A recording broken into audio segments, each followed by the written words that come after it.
Bonjour à tous, c'est Gromy pour l'IM Daily numéro 43. Alors d'ordinaire le mercredi est consacré à un exercice, mais vu qu'il n'y a pas des milliards d'exercices que je connaisse, je vais changer un petit peu la conception du daily dans le sens où maintenant le mercredi ce sera un petit peu des sujets divers, donc je pense que je vais présenter dans un premier temps des artistes que j'aime bien. Je vais aussi continuer à présenter des exercices. Je vais aussi présenter des œuvres que j'aimerais bien faire connaître et qui peuvent certainement vous en apprendre plus sur le dessin. Et donc là pour l'instant, aujourd'hui ça va être un artiste qui m'a pas mal inspiré, surtout dans la façon d'enseigner, plus que dans le style, parce que j'ai pas vraiment les mêmes aspirations que la personne que je vais vous présenter, qui est donc Feng Zhu. Donc Feng Zhu m'a beaucoup inspiré dans ses vidéos, et en fait c'est quelqu'un de très motivant dans l'apprentissage du dessin. Donc c'est pour ça que je veux vous le présenter. Je vous ai déjà présenté Bobby Chiu dans une autre vidéo. Et là, c'est vraiment la deuxième personne dont les vidéos m'ont le plus inspiré au niveau de l'apprentissage du dessin. Alors, Feng Zhu, qu'est-ce que c'est? C'est d'abord un concept artiste indépendant. Donc, il ne fait pas partie d'un studio, il bosse à partir de chez lui et il a créé également un studio et une école de dessin. Donc, contrairement à l'école de dessin montée par Bobby Chiu qui est en ligne, Schoolism, Feng Zhu Design School, c'est une école physique qui est basée à Singapour et qui propose une formation en 2 ans, il me semble. De toute façon, je vous mettrai tous les liens vers l'école et vers le site de Feng Zhu. De toute façon, j'imagine qu'il y en a quand même pas mal parmi vous qui ont déjà entendu ce nom-là ou qui suivent déjà un peu ces vidéos. Donc je voudrais d'abord faire un petit point sur ce que sont les vidéos de Feng Zhu. Les vidéos de Feng Zhu, c'est des présentations de techniques qui sont utilisées par les professionnels. C'est pas vraiment des vidéos pour apprendre à dessiner. C'est son école de dessin qui est faite pour apprendre à dessiner. C'est une très très bonne école de dessin. Les élèves qui en sortent sont vraiment très performants en termes, enfin pour le concept art. Mais ces vidéos, c'est pas ça du tout. C'est vraiment des démonstrations de techniques réalisées par un professionnel. Si vous essayez de faire exactement la même chose que lui et que vous n'avez pas les mêmes bases de dessin que lui, c'est-à-dire des bases extrêmement solides, vous allez certainement vous planter et ça va pas forcément vous apporter quelque chose. C'est bien pour, enfin c'est des vidéos qui sont plus faites pour vous inspirer, vous donner la motivation pour bosser, pour atteindre son niveau. Et quand vous avez atteint un niveau assez excellent, un niveau pro, eh ben, c'est des vidéos qui vont commencer à vous permettre de réfléchir autrement, à vous donner des petites astuces techniques qui vont donner le petit plus, ou des méthodes de travail qui vont permettre d'être plus rapide ou plus précis dans votre travail de concept artiste. Mais faut pas les prendre comme des vidéos qui sont des cours de dessin, comme celles qu'on peut trouver par exemple sur Control Paint ou celles qu'on peut trouver sur Illustration Motivation. Donc voilà, donc ça c'est pour ces vidéos. J'espère que ça vous évitera d'être un peu frustré parce que vous n'arrivez pas à faire ce qu'il fait. En fait, il faut pas faire ce qu'il fait au début, parce que il saute des étapes, il utilise des raccourcis, mais parce que lui, il a les connaissances suffisantes pour appliquer les choses correctement. C'est pas des recettes miracles. Si vous n'avez pas les bases, vous réussirez pas à faire ce qu'il fait. C'est juste ça. Et après, par contre, si vous avez les bases, ces techniques peuvent vous aider à aller plus vite ou à aborder les problèmes de façon différente. Donc voilà. Donc maintenant passons aux images. Donc Feng Zhu, c'est un designer qui est extrêmement complet. Il fait un peu de tout. Autant Bobby Chiu, il se concentrait principalement sur les créatures et c'était vraiment son fond de commerce. C'est ce qu'il voulait faire et c'est ce qu'il faisait à merveille. Autant Feng Zhu, il travaille vraiment dans tous les domaines. Donc il a des facilités particulières, je trouve, pour ce qui est des environnements et de tout ce qui est mécanique. Il le dit lui-même d'ailleurs. Mais il est également capable de faire des personnages, des créatures et tout le reste. Donc vous voyez là, là on voit quelques-uns de ses backgrounds. Donc là c'est vraiment des concept art assez légers. Il fait des trucs qui sont plus poussés, mais il fait aussi là du speed painting. Il arrive à poser des ambiances et des environnements de façon très rapide. Et c'est assez beau en général, que ce soit au niveau composition, design en lui-même, couleur, enfin voilà, tout est vraiment nickel. Donc vous voyez là, ça c'est des travaux un petit peu plus poussés. Là ça doit être dans la conception d'un film. Et il travaille beaucoup en ambiance et enfin ouais, dans le concept, c'est super important de poser l'ambiance globale et une sorte de thème dans les environnements qu'il propose. Et ça fonctionne très très bien. Voilà, il travaille aussi bien en noir et blanc qu'en couleur. Dans la plupart de ces vidéos, on le voit commencer en noir et blanc et coloriser par la suite. Donc c'est une technique pareille que je déconseille un peu pour les débutants. Parce que, bon déjà il faut se concentrer sur les valeurs, sur le noir et blanc. Mais ne colorisez pas tout de suite sur un noir et blanc parce que ça requiert des techniques spéciales. Il suffit pas juste de mettre un calque en mode couleur et de les appliquer et hop ça fait quelque chose de génial. Enfin voilà, il y a vraiment des techniques pour coloriser, pour passer du noir et blanc à la couleur. Donc si vous faites des études couleur, je vous déconseille de les faire en noir et blanc puis de les passer en couleur. Je vous conseille de faire vraiment des études couleur depuis le début. Donc voilà, il utilise pas mal de techniques qu'il explique dans ses vidéos, mais c'est pareil, c'est des techniques qui sont relativement avancées pour permettre de faire ce genre de background là. Donc ensuite il fait aussi des créatures. Donc là avec un concept de mercenaire cochon qu'il a poussé assez loin. Et diverses autres créatures, vous voyez que c'est quand même relativement riche au niveau des formes. Que c'est toujours relativement glauque quand même ce qu'il fait. Enfin, il travaille pour le cinéma principalement, mais aussi un petit peu pour le jeu vidéo et que pour des projets qui sont plutôt matures. Il travaille pas pour du dessin animé, il travaille pas pour des jeux vidéo enfantins. Donc ensuite là j'ai mis quelques exercices parce que pour montrer un petit peu ce qu'il fait dans son école. Donc voilà, il part vraiment des bases. J'ai aussi prévu une série d'images de juste ce qu'ont fait ses étudiants. C'est assez intéressant à voir aussi, donc je vais vous passer ça par la suite. Donc là c'est vraiment pour montrer que ce qui l'intéresse par-dessus tout au début quand il enseigne, c'est le volume. Et c'est pour ça que j'insiste vraiment beaucoup sur le volume.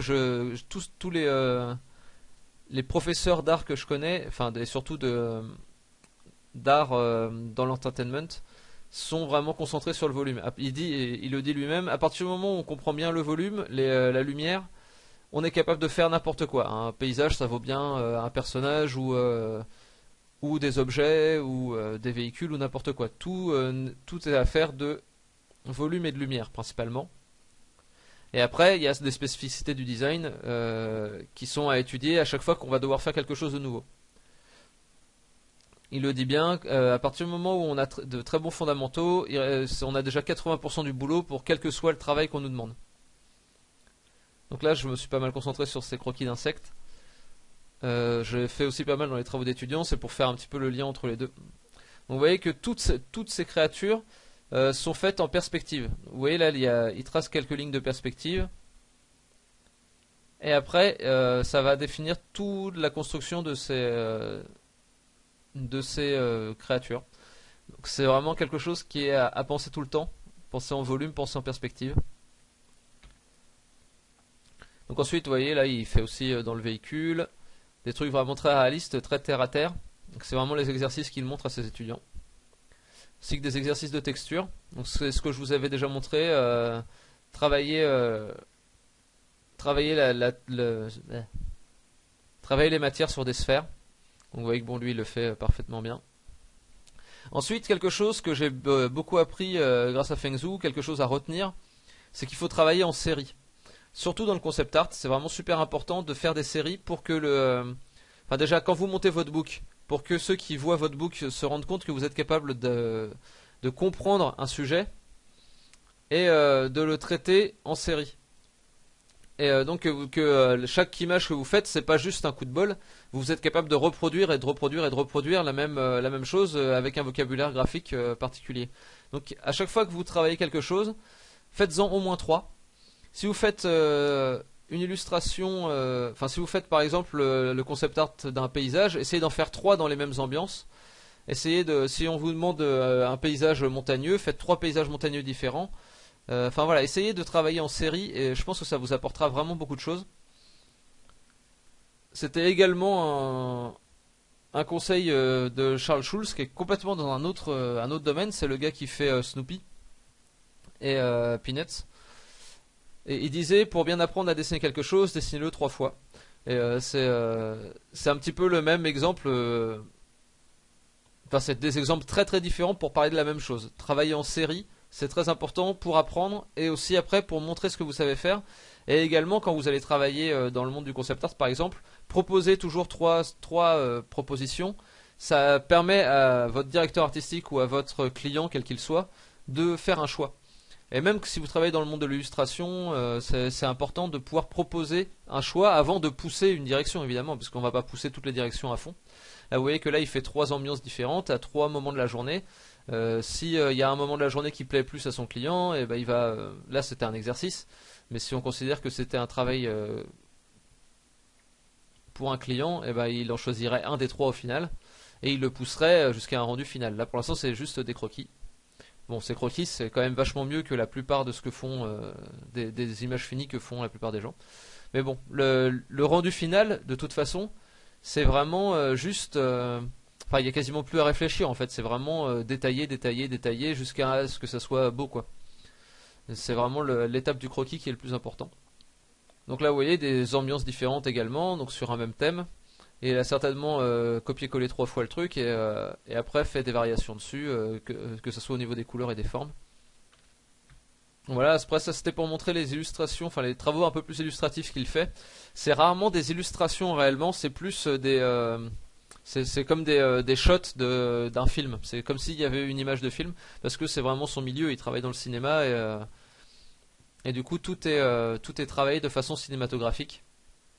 Dans un cadre plutôt réaliste en règle générale, donc avec des lumières réalistes, du volume réaliste, de la perspective et toutes les techniques traditionnellement apprises depuis la Renaissance, mais pour des sujets qui vont être des films ou des jeux vidéo. Vous voyez là même ce genre d'illustration, on voit que ça pourrait limite être une image de film, c'est plus des images de production pour montrer au client ce que ça va pouvoir donner à l'écran par la suite. Donc là c'est toujours pour l'idée de travailler en série. Vous voyez que là il en fait, il n'est pas parti de la même base, mais il donne deux directions différentes à la même idée. Vous voyez là toujours travailler en série. Là pourtant c'est des environnements très très différents, mais même dans des environnements différents, il travaille en série pour garder, enfin déjà pour éviter de s'ennuyer aussi. Ça lui permet de travailler les trois à la fois, parce que oui, il fait les trois en même temps. Donc ça permet de travailler des trucs différents et de pas s'ennuyer et à la fin d'avoir plus d'images au final. Aussi, ainsi que de faire une sélection si vous voulez présenter quelque chose dans un book, vous allez pouvoir garder la meilleure image des trois. Enfin voilà, c'est toujours des trucs intéressants à faire. Donc vous voyez là on continue, toujours un travail en série avec la déclinaison là en côté, là c'est limite lumineux et dark. Et donc là le deuxième point qu'il fait très souvent en plus des décors, c'est les véhicules. Donc des véhicules qui peuvent être plus ou moins, enfin là c'est plus des véhicules un peu aliens. Là aussi c'est vraiment des trucs très très stylisés. On retrouve beaucoup dans son style ce genre de lignes. Des lignes qui sont continues, qui vont qui vont courir tout le long des formes de ces véhicules ou de ces créatures. Et ça, c'est vraiment une des caractéristiques de son style qui permet de reconnaître du Feng Zhu.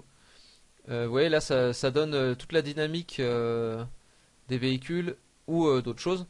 Et c'est quelque chose qu'on retrouve même dans ses décors. Vous voyez, là, il y a beaucoup de choses qui sont très linéaires. Vous voyez, là, il y a une ligne directrice principale.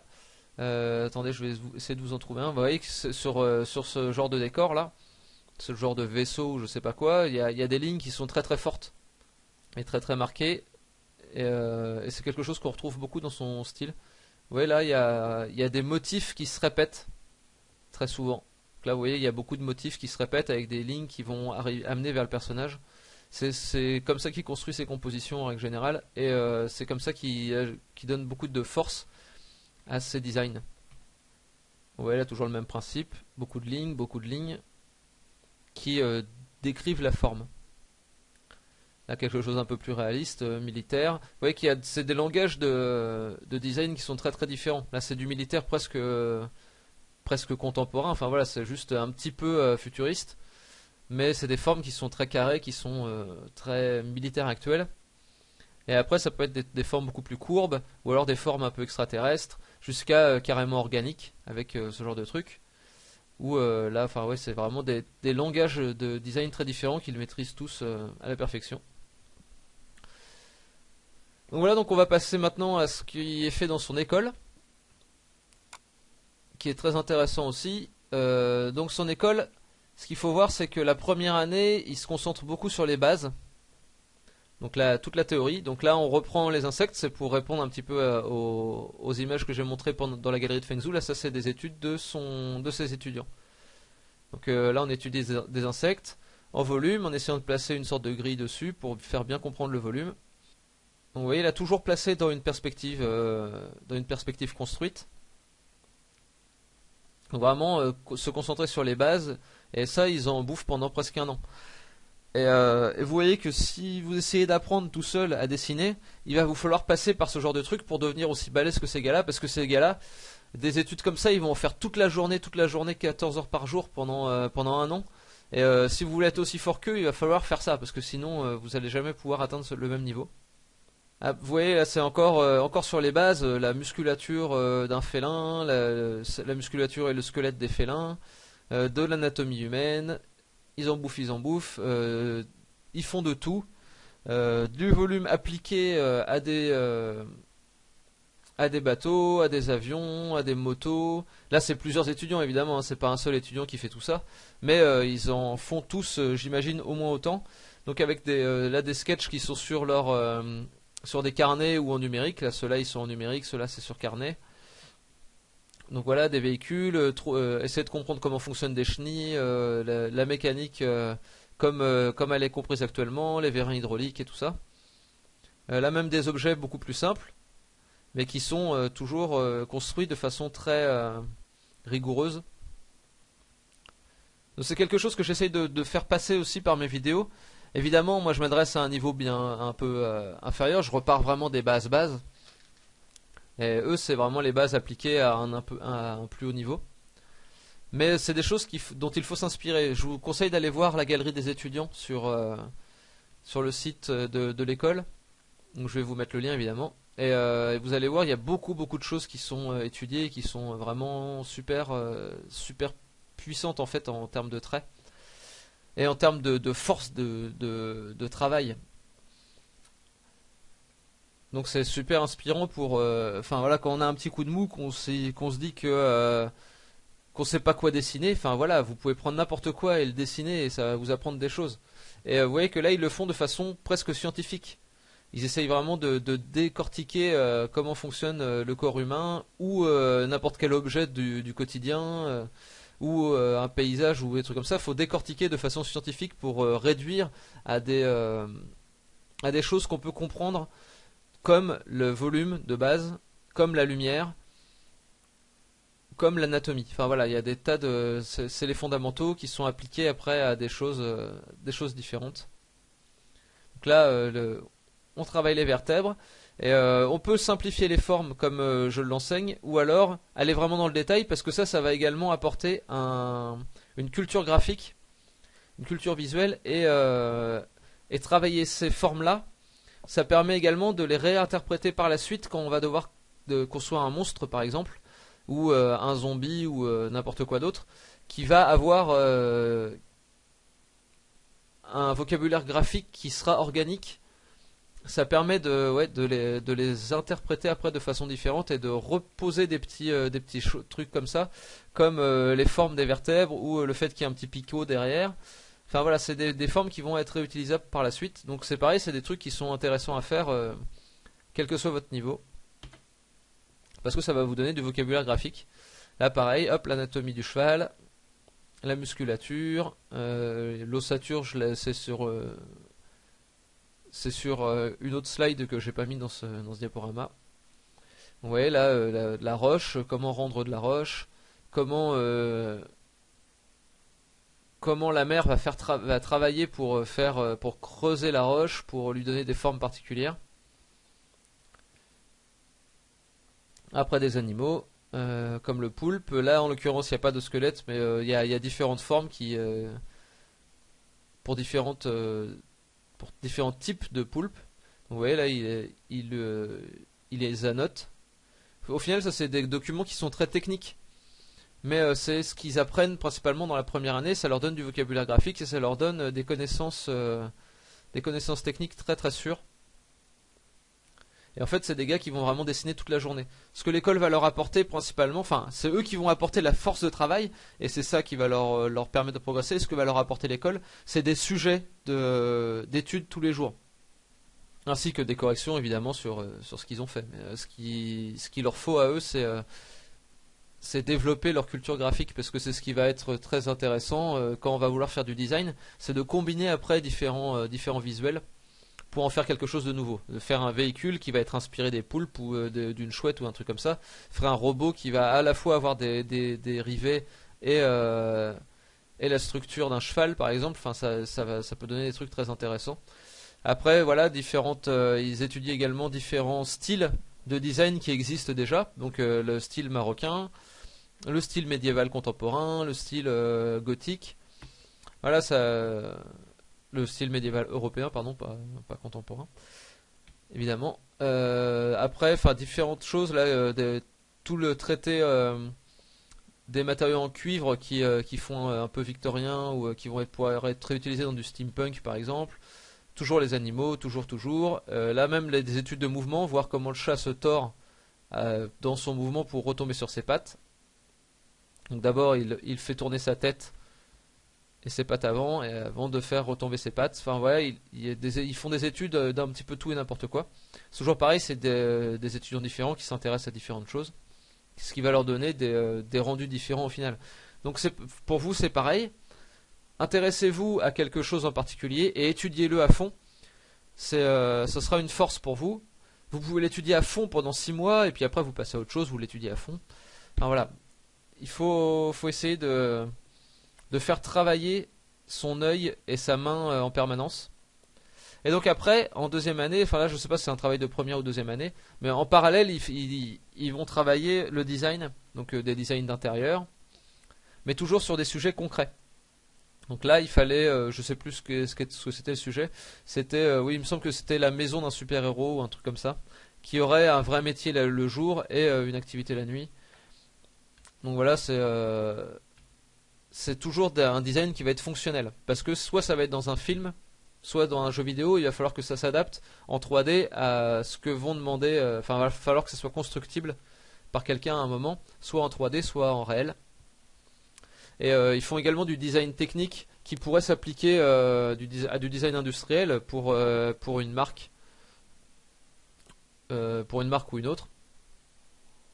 Donc pour un équipementier, pour un architecte, pour un designer d'intérieur. Donc voilà, tout ça, c'est des trucs qui ne m'intéressent pas personnellement, mais enfin voilà, si vous voulez être concept artiste polyvalent, c'est des choses qu'il faut que vous étudiez aussi. C'est des choses que vous pouvez étudier par vous-même. Mais c'est vrai que le cadre d'une école, c'est plus motivant. Vous avez des sujets tous les jours, il y a d'autres gens qui font la même chose à côté de vous, c'est une émulation qui est quand même très intéressante. Et je pense que c'est assez difficile de le faire tout seul en fait. De se motiver tous les jours pour bouffer de l'étude, de l'étude, de l'étude. Et enfin ouais, c'est assez difficile je pense. Et je dis à qu'à voir, hein, je donne des challenges toutes les semaines.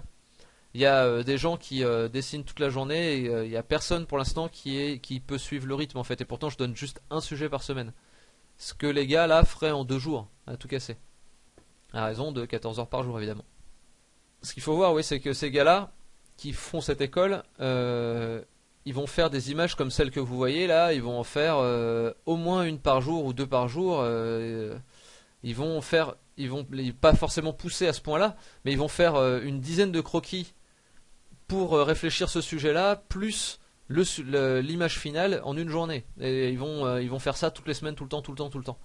Donc c'est vraiment un rythme très très intensif. C'est un entraînement de ouf. Et c'est pour ça qu'ils atteignent des niveaux qui sont incroyables très très rapidement, parce que 2 ans c'est très court pour apprendre le dessin au final.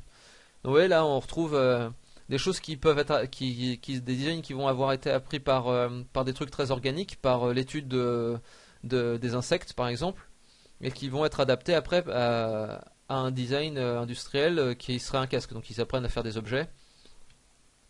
Et après, voilà, ils apprennent les fondamentaux et après ils les appliquent à tout ce qui existe, en fait. Donc à des objets, du design vraiment industriel comme on peut en trouver. Enfin voilà, ça c'est vraiment quelque chose qu'on pourrait trouver vraiment chez un équipementier en matériel informatique. Voilà, dans un industriel qui ferait des sortes de punching ball, des machines à punch. Après, dans de la robotique, qui va être plus dans l'entertainment, là, c'est des choses qui n'existent pas et qui ne peuvent pas être faites avec les moyens actuels, mais qui peuvent être très bien passées dans un film ou dans un jeu vidéo. Donc vous voyez, ils en font vraiment beaucoup, ils déclinent les choses, ils les font toujours en plusieurs fois. C'est le même principe que ce que je vous disais tout à l'heure, donc travailler les choses en plusieurs fois et décliner la même idée. C'est beaucoup ça le design, c'est vraiment décliner, décliner, décliner, jusqu'à trouver la forme parfaite, la forme qui va s'adapter. Donc vous voyez encore là du véhicule, les marottes de Feng Zhu. Je pense que c'est pas forcément la meilleure école si vous voulez faire character designer, mais dans l'industrie c'est assez rare les gens qui sont uniquement character designer. Donc c'est quelque chose, il faut quand même que vous ayez une petite sensibilité avec le mécanique, avec le décor. Sinon je pense que c'est une école qui est pas forcément pour vous quoi. Si vous êtes plus dans les créatures et les personnages, donc plus dans le vivant, c'est un peu plus compliqué je pense de s'intéresser à tout ce qui est fait dans cette école là. Mais pour tout ce qui est mécanique, véhicule et décor, c'est l'école parfaite quoi. Je sais pas exactement si c'est dur d'y entrer, je sais que les frais d'inscription sont vraiment très chers. Mais bon, enfin voilà, c'est plus une école de perfectionnement pour les pros que pour les. Enfin ouais non, il peut y avoir des étudiants qui sont vraiment en sortie d'école aussi qui peuvent y aller. On voit il montre dans une de ses vidéos le niveau qu'avaient ces étudiants en entrant.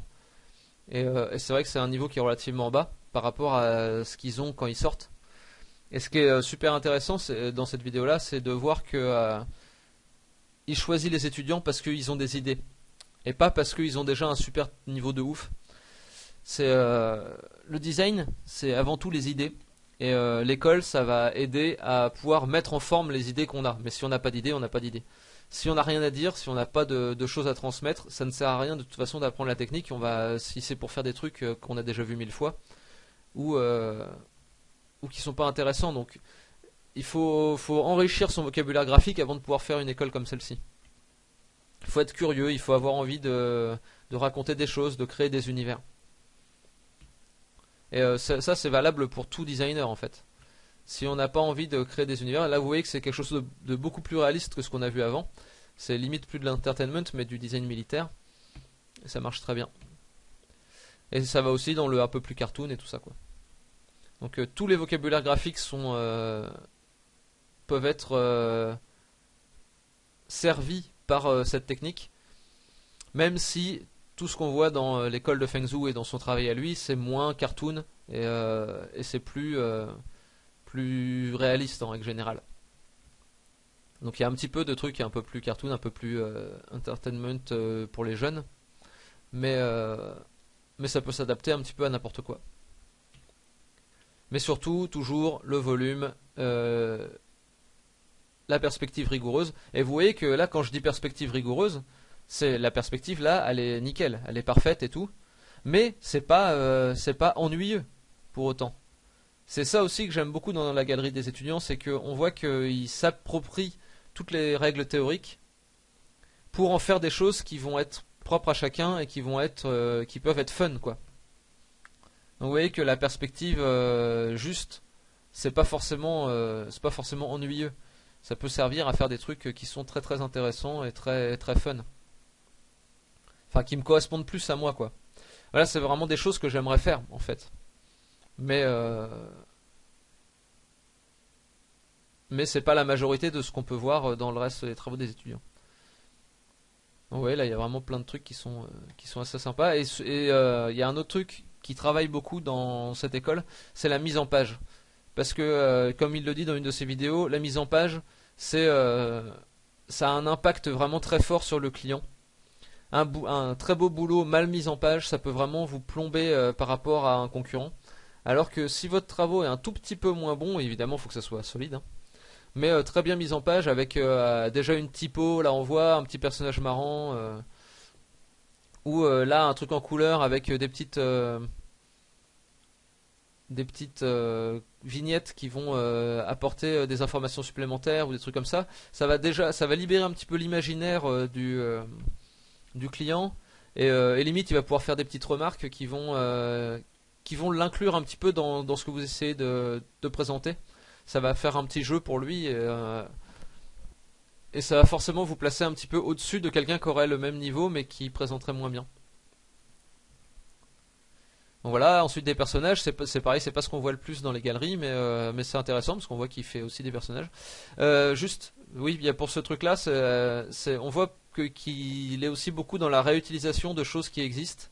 Donc vous voyez là, ça c'est des sortes de cabines qui existent déjà, des sortes de tramways. Et là, il le réinterprète en véhicule, en lieu de vie. Pas en véhicule justement, en lieu de vie de quelqu'un. Donc là, c'est transformer un véhicule en maison. Donc je trouve ça plutôt pas mal.